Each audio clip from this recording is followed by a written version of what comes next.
దాంట్లో ఉన్నాయి, కొన్ని విషయాలు హదీసుల్లో ఉన్నాయి.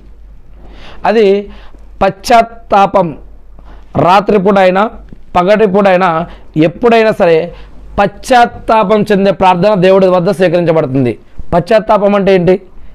మనం ఏదైనా మన మూలంగా పాపం జరిగిపోతే ఆ పాపాన్ని క్షమించమని, నేను తప్పు చేశాను అని బాధపడుతూ, నా ద్వారా తప్పు జరిగిపోయింది, పాపం జరిగిపోయింది అని బాధపడుతూ, ఏడుస్తూ, దిగులు చెందుతూ చేసే ప్రార్థన.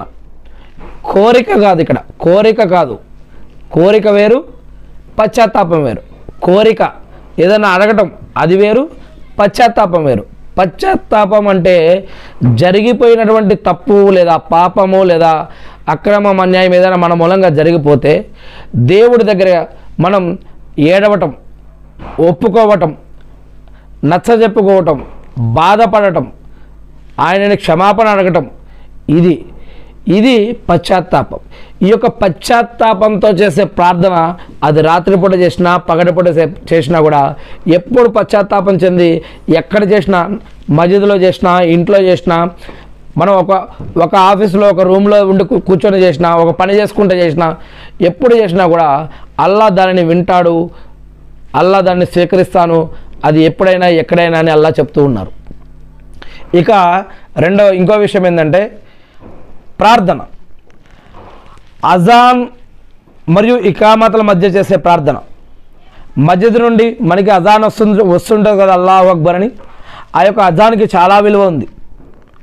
ఆ యొక్క అజాన్ ఎంత దూరం అయితే వినిపిస్తుందో అంత దూరం సైతాన్లు కూడా పారిపోతాయి, అంత దూరం చెడు జిన్నులు కూడా పారిపోతాయి. అజాన్ వినటం, అజాన్ ఇవ్వటం, అజాన్ ఇప్పించుకోవడం చాలా విలువ అజాన్కి. అల్హమ్దులిల్లా.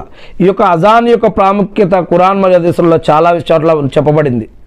మరి ఏదైతే ఇకామత్ అంటే మస్జిద్లో ఇమాము నిలబడి నమాజ్ కోసం రెడీ అయ్యి అందరూ వెనక మస్జిద్లో సఫుల్లో నిలబడి ఎప్పుడైతే అక్కడ ఉన్నటువంటి మోదన్ సాబ్ ఇకామత్ ఇస్తాడో ఈ యొక్క అజాన్కి ఇకామత్కి మధ్యలో ఏదైతే సమయం ఉంటుందో ఆ సమయంలో చేసే దువా స్వీకరించబడుతుంది. అజాన్ తర్వాత చేసే దువా కూడా స్వీకరించబడుతుంది. నమాజ్లో సూరే ఫాతిహా చదివి ఇమాం సూరే ఫాతిహా చదివి చివరిలో ఆమీన్ అని అంటారు కదా, అప్పుడు కూడా దువా స్వీకరించబడుతుంది. నమాజ్లో సజ్దాలో ఉన్నప్పుడు దువా స్వీకరించబడుతుంది. దేవుడు ఎవరైతే భక్తుడు దేవుణ్ణి తలుచుకుంటాడో ఆ తలుచుకున్నప్పుడు తన యొక్క కంఠస్వరానికి కంఠస్వరం గొంతు ఎంత దగ్గరగా ఉందో దేవుడు మనకి అంత దగ్గరగా ఉంటాడని చెప్తూ ఉన్నాడు. అదేవిధంగా ఎవరైతే నమాజ్లో సజ్దా